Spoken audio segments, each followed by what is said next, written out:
प्रहलाद नारद पराशर पुंडरीक व्यासा अम्बरीश शुक शौनक भीष्म दाल भयान रुक्मंगदा अर्जुन वसिष्ठ विभीषणादीन एतानहं परम भागवतान नमामि। परम पिता परमात्मा जी के चरणों में मेरा कोटि कोटि प्रणाम। श्री गुरुदेव जी के चरणों में मेरा कोटि कोटि प्रणाम। तो आज मैं आपको कुछ बताने जा रहा हूँ कि होली क्यों मनाई जाती है। इसके पीछे दो कारण हैं। पहला है, जब द्वापर युग में श्री कृष्ण जी ने पूतना को मारा था, तो अब पूतना को मारा था श्री कृष्ण जी ने, तो सारे ब्रजवासी और नंद बाबा खुश थे कि लाला बच गया। तो उसी खुशी में सब ने एक दूसरे को गुलाल लगाया, मिठाई खिलाई, गले लगे और किस लिए? क्योंकि लाला बच गया। अब उस टाइम तो हमारे लाल जी छोटे थे, तो अब जैसे वो बड़े हुए वो भी होली खेलना चालू कर दिए। जैसे उनने होली खेलना चालू किया वो उनका प्रिय खेल बन गया। फिर अब वो बरसाना जाने लगे होली खेलने के लिए और श्री जी भी नंदगांव आने लगे होली खेलने के लिए। फिर श्री कृष्ण जी ने श्री जी के साथ होली खेली, फिर श्री जी ने श्री कृष्ण जी के साथ होली खेली। इस दृश्य को देख के सारे ब्रजवासी सखा सखिए सब जो थे वो भी होली खेलने लगे और बहुत धूमधाम से उन्होंने होली खेली। इसलिए ब्रज में होली इतने धूमधाम से मनाई जाती है। हमारे ब्रज में तो होली बसंत पंचमी से ही चालू हो जाती है।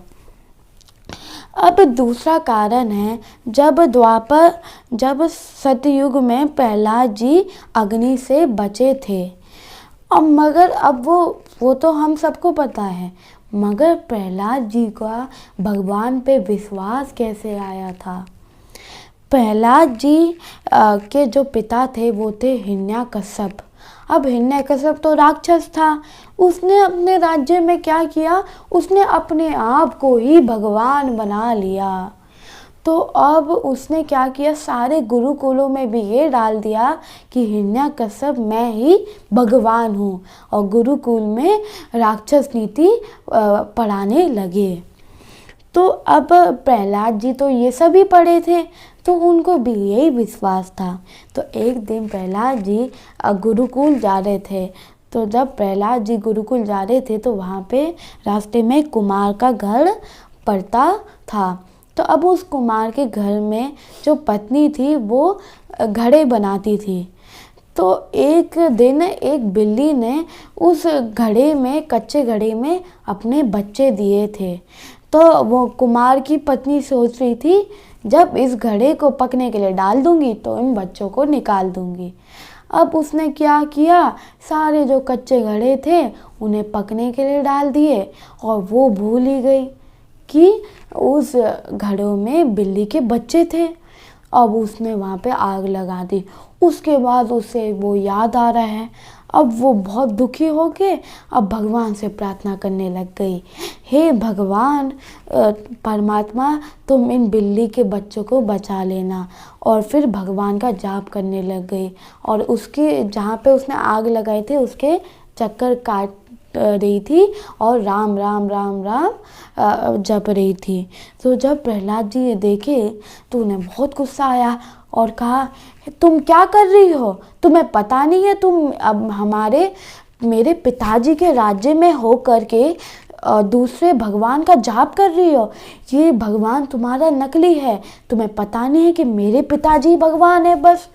तो फिर वो कुमार की पत्नी कहती है कि तुम्हारा पिताजी तो एक नकली भगवान है, एक बनावटी भगवान है। उसने अपने राज्य में खुद को ही भगवान बना लिया है। क्या तुम्हारे भगवान इन बिल्ली के बच्चों को बचा सकते हैं? तो प्रहलाद जी कुछ नहीं बोले। फिर प्रहलाद जी कहे कि क्या तुम्हारे भगवान इन बिल्ली के बच्चों को बचा सकते हैं? तो कुमार की पत्नी कहा, हाँ, मेरे परमात्मा सबको बचाते हैं तो इन बिल्ली के बच्चों को भी बचाएंगे। तो प्रहलाद जी कहते हैं, अच्छा ठीक है, अगर तुम्हारे भगवान ने, जब तुम इन घड़ों को खोलोगी तो मेरे को ज़रूर बुला लेना, मेरे सामने ही खोलना कि देखते हैं क्या तुम्हारे बिल्ली के बच्चे बचेंगे। अगर वो बच गए तो मैं भी तुम्हारे भगवान का जाप करने लग जाऊंगा और मैं मान लूँगा कि मेरा जो पिता है वो एक नकली भगवान है। अगर ऐसा नहीं हुआ, वो बिल्ली के बच्चे मर गए, तो मैं पिताजी से कह के तुम्हें कड़ी से कड़ी दंड दिलाऊंगा। तो कुमार की पत्नी मान गई। अब प्रहलाद जी रोज गुरुकुल जाते थे, तो रोज घर आता था तो रोज कहते थे, कब घड़ों को खोलोगी, कब घड़ों को खोलोगी। मगर वो जो घड़े थे उनको 15-20 दिन लगते हैं। तो उसके बाद 15-20 दिन के बाद जब प्रहलाद जी के सामने कुमार की पत्नी ने वो घड़े खोले तो खिलखिलाते हुए बिल्ली के बच्चे बाहर आए। तो अब जब प्रहलाद जी ने ये देखा तो वो ये मान गए कि मेरा जो भगवान था, मैं जिनको भगवान मानता था वो तो नकली है। जो परमात्मा सबको बचा सकता है ये तो वही परमात्मा है। अब प्रहलाद जी भगवान का जाप करने लग गए। तो अब वो रोज जाप करते थे। अब वो गुरुकुल में जो पढ़ाते थे राक्षस नीति, वो उसको नहीं पढ़ते थे, वो वही भगवान का जाप करते थे। तो एक दिन हिरण्यकश्यप बहुत खुश था और सोचा कि चलो बेटे के पास जाता हूँ। वो गुरुकुल में गया, अपने बेटे से पूछा, पुत्र प्रहलाद, तुम रोज क्या पढ़ते हो? चलो आज मुझे भी सुनाओ। तो प्रहलाद जी कहते हैं, श्रवणम कीर्तनम विष्णुः स्मरण पाद सेवनम अर्चनम वंदनम दास्यम सख्य आत्मनिवेदनम। पिताजी, ये भगवान की 9 प्रकार की भक्तियाँ हैं। अगर इन भक्तियों को अच्छे भाव से हम पढ़े तो ये उत्तम पढ़ाई है। जब हिरण्यकश्यप ने ये सुना वो आग बबूला हो गया एकदम और बस एक ही बात सोचने लग गया कि मेरे कुल में विष्णु भक्त पैदा हो गया। उसने सारे गुरुओं को बुलाया, क्या पढ़ाते हो तुम इसे? तो गुरुओं ने कहा कि हम तो कुछ भी नहीं पढ़ाते, ये अपने आप ही बोलता रहता है। तो अब हिरण्यकश्यप ने प्रहलाद जी को मारने की बहुत कोशिश करी। सबसे पहले उसने उसे सांप के पिंजरे में फेंक दिया, तो तब भी प्रहलाद जी बच गए। अब फिर उसे समुद्र में फेंक दिया, फिर अपनी माँ के हाथों से उसे मारने की कोशिश करी, काल कोठरी में बंद कर दिया, मगर प्रहलाद जी को तो का एक बाल भी बांका नहीं हो पाया। क्यों? क्योंकि प्रहलाद जी के परमात्मा उन्हें बचा रहे थे। प्रहलाद जी को पूर्ण विश्वास था कि भगवान जैसे मुझे बचाते आए हैं वो बचाते रहेंगे। तो एक दिन हिरण्यकश्यप उदास होकर बैठा था, तो उसकी बहन होलिका आई और कही, भाई तुम क्यों उदास हो? बताओ, मेरे को भी कारण बताओ। तो हिरण्यकश्यप ने कहा कि बहन को सारी बात बताई। तो होलिका कही, अरे तुम इतनी सी बात में चिंता लेते हो, पता नहीं है क्या तुम्हें, मुझे ब्रह्मा जी ने वरदान दिया है कि मेरे को अग्नि मेरे बाल भी बांका नहीं कर पाएगा, मुझे छू भी नहीं सकती है।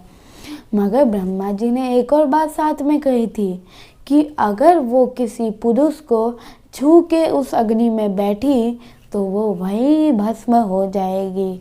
मगर होलिका को ये सब याद नहीं रहा। तो अब वो ही करा, वो प्रहलाद को फिर उनने वो करा कि प्रहलाद को हम बैठ जाएंगे और वहाँ पे आग जला देंगे, मैं बच जाऊंगी, प्रहलाद भस्म हो जाएगा। तो उनने वही करा, वहाँ पे होलिका बैठी और उसको प्रहलाद जी को साथ में लेके बैठी।